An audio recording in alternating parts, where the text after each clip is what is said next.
Good afternoon. How's everyone doing today? I I was just studying the new territory I'm getting into, and so it's a transition for me, right? I grew up in a very religious background, like non-denominational Christian, and I still consider myself Christian, right? Because of the heart of the gospel, which is about Jesus being the savior of the world. That I'm down with 1000% and will never walk away from. So, however, when it comes to like the religious part of it, which, how would I describe religion? This is not the best definition. This is just where I'm being led to say, okay, when you get to a point in life where you're just doing things out of the motion, the repetitiveness of it, just to do it, um, that's what I mean. That's kind of what I mean by religion. You're just doing it just because that's what you do, right? Like, oh, I'm reading my book just because that's what we're supposed to do, instead of really seeking spiritual wisdom, right? Or I'm praying just because, like, repetitive nature of it, not because you're really trying to connect with God's source, right? Or like it's the same thing. You go to a job, you just is repetitive nature to it, right? And to religion, and some people also get in religious repetition because they feel if they don't do it, they won't be saved. And that is not what salvation is about. That is not what the God I serve is about. Because the God I serve, there's nothing that you can do to have salvation. It's all because He loves us. And it's all having to do with asking Him to come into your life, and allow Him to heal your life from the inside out, to heal those broken parts about you, that you think nobody could accept, nobody would be okay with, nobody could look at you if they knew the truth of you and be like, oh, I love you. God loves you. Jesus wants to heal those broken parts in you. He does. And there's you can't get that love from anyone else.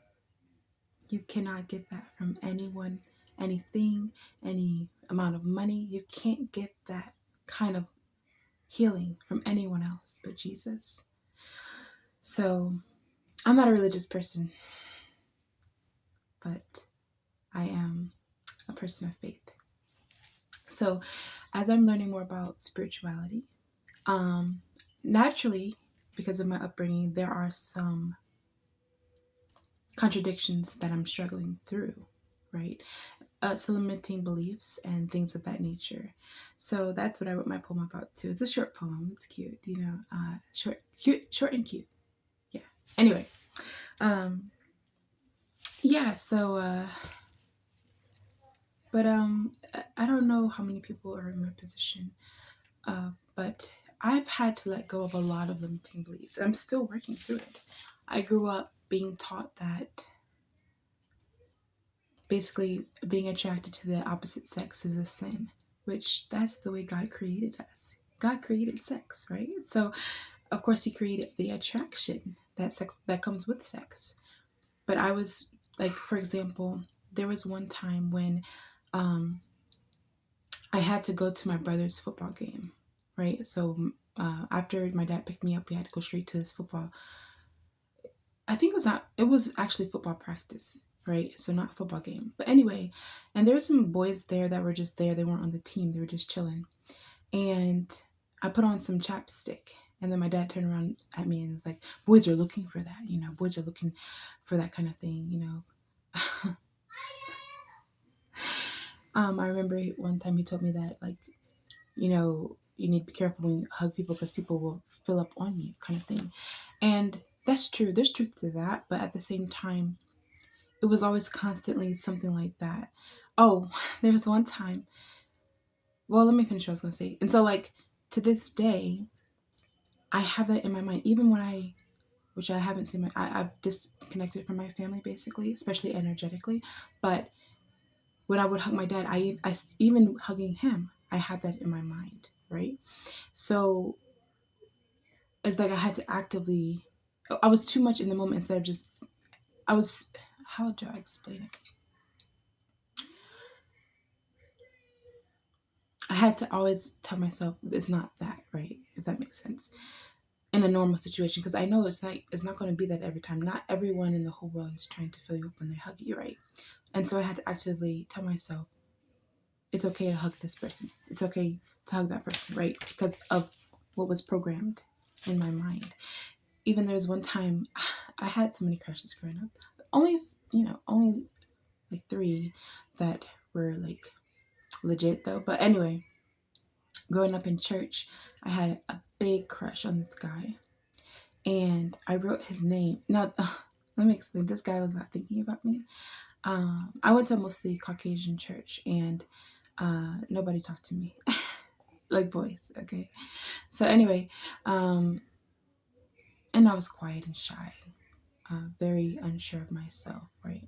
But so that probably made a difference. But still, but anyway, I had a crush on this guy, and I wrote his name on my thigh, and I forgot about it, and I was wearing like shorts, and my dad saw this boy's name on my thigh, and it was a whole unnecessary discussion. Like, he was going on and on, asking me questions, like drilling me, like, does that mean you're his property? And I could, this boy doesn't think about me. Anyway, so yeah. So like, after so many times of like having that kind of reaction just because I like somebody, it makes you think, it plays with your mind. Like, I wasn't thinking that actively, but subconsciously I was thinking it's wrong.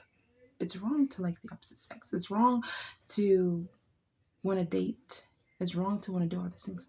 And yeah, and so I've explained it also about my history in childhood, like dealing with inappropriate moments and things like that. And so it's just a bunch of confusion, right? And also my addiction to pornography for many years, actually, from teenage into adulthood, you know.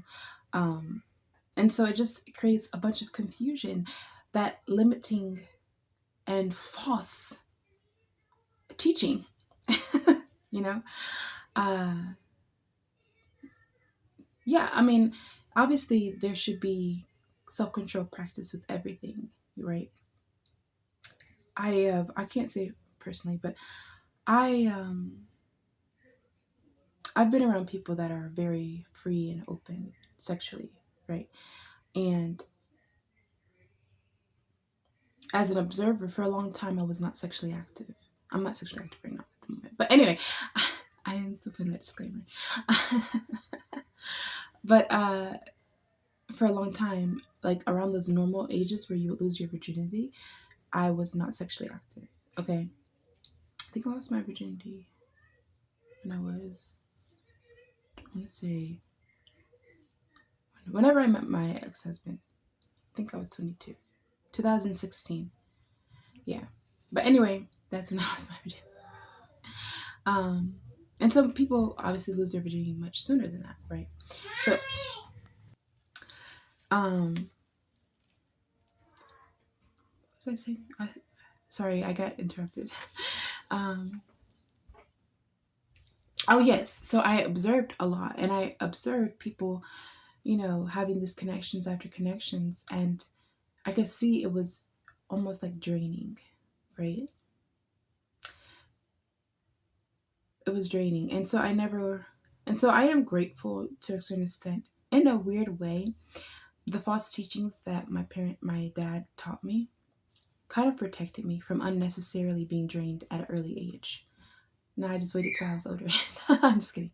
No, but to be drained, that is, like, because it doesn't matter. It's not even about how many partners you've had. It's about who you're having those connections with, right? Is it equal give and take, right? Or are they just taking? And by taking, I mean your energy and not pouring into you, right? So, yeah. So I've been working on a lot of limiting beliefs, right? Um, yeah, even about masculine and feminine energy, right? Because there's no way in heaven or hell that I could deny. I carry a lot of masculine energy, and I also like being, I also love feminine energy, right? Although I'm not as comfortable, if this makes sense, because I'm still, like I said, I'm still relearning and I'm still letting go of limiting beliefs. So I'm not as comfortable as I would like when it comes to feminine energy in regards to men, if that makes sense. Like flirting, for example. I am not comfortable flirting. I have seen it being done. People I know are very good at it. And I just, I wish I was more free flowing with that, for sure. But not like, I don't want to be like a lush, or wait, is that the word? I don't know. I don't want to be like overly flirtatious, right? But I want to be able to communicate effectively with my feminine energy when needed, right? But anyway, I'm more like straight shooter, like, whatever. It doesn't matter. But I need to, like, be not so. I'm trying to think of the best way to word it. I'm figuring it out. You can tell. See, but anyway, so that's just the truth of the matter. I'm comfortable with my masculine energy because it feels safe. It feels comfortable and familiar, right? And maybe, I don't know, even growing up with I have four brothers total, but growing up with like three brothers, and all that kind of thing. Even though some of them, I can't say that. Not my business. But anyway, so yeah, and even my growing up with my aunt, like she's open, very open. So like she had a lot of masculine energy and stuff like that. Even in my family is a family of matriarchs, okay, and not in a good way, like in a emasculating way towards men. And that's this is okay. I'm flopping, but I'm a woman. They say our brain thinks like spaghetti. It's like right. Uh, so I believe if I had two miscarriages, right, and I always wonder if some of them were boys, and because I always wanted to have a boy. Um, and so I do wonder if it's all part of God's plan, right? If I wasn't ready to have a boy yet, because the last thing I would want to do is raise a man that has felt emasculated by their own mom, because that's what the women in my family have a tendency of doing, you know. So I'm trying to unlearn that as well. Those ways, those emasculating tendencies. I feel I was one of the most submissive women in my family, but even still, when it came to my non-negotiables, even in my marriage, I was able to use my words to kind of set daggers into my husband, and in an emasculating way. I'll say sorry. Wow. And so I've apologized to him for that, and I still am very sorrowful about it because that's not what I want to be. I grew up seeing it, and I thought, I don't want to be like that. And so I think I needed to grow a lot and heal before God was like, okay, here's your son, or sons, And I appreciate that because I want all my children to have a better life experience than me and anyone I know, including my brothers, Yeah. So I feel like I have done a significant amount of healing, and I know I want to uplift even my daughters. I want to uplift them, right, and not dim their light and kind of things like that, So yeah, so just working on unlearning some things, unlearning limiting beliefs, but also still holding true to who I am. And I am a child of God, and I will never deny that. I will never deny that. I will never deny the importance of Jesus Christ, who came to heal and save the world. I will not deny that, despite me going into my spirituality more, growing into it. And so this poem is called Letting Go of Limiting Beliefs. How do you tell yourself it's okay to expand when everything you learn goes with the grain.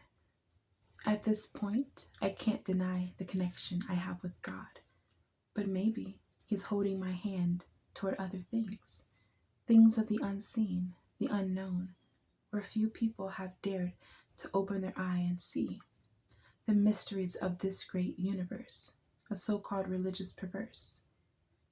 I'm so grateful Jesus doesn't live in four walls. And so forth I go, taking baby steps into a new world, where faith is not confined by religious sects, and where you don't have to pretend to be perfect. I'm scared, but even I have seen the evidence of the spiritual world. I'll let you know what it is like, merging the two worlds of mine, creating one strong foundation where limits no longer exist. God looks at the heart of man, and Jesus came to heal man. Healing starts from the inside out, healing the mind, the body, and the soul. That's Letting Go of Limiting Beliefs by Jessiah, Voné. So yeah, I'm working on letting go of limiting beliefs, and I'm learning more about spirituality. I even got some like crystals and stuff like that. Like this is citron. It's supposed to help with confidence. And this one is bloodstone. And as I'm unlearning a lot of things I was raised to believe, this is supposed to help with like healing ancestral wounds and things like that. So that's what it said in the store anyway. So I got that, and yeah, it's just, like I'm taking baby steps, right? I'm learning about healing and all kinds of stuff. So yeah. So but I always want to stay in alignment with God and God's purpose for me. But I know God's purpose is for me to learn more about the world. Even it talks about that, like if you know anything about the Bible, you know the name Paul, who used to be Saul. Imagine this. I thought I was done talking. I'm sorry. I guess I'm not. Saul was Jew. He was Jewish. And Saul made it his mission to attack Christians. Okay. God stopped Saul. Literally, God stopped Saul, blinded him, was not able to continue with his movement in that. And after his awakening, he became Paul. Okay. Paul talks about how the Greeks and they seek knowledge, and how Christians don't, right? So there is knowledge to be learned. There is knowledge to be learned.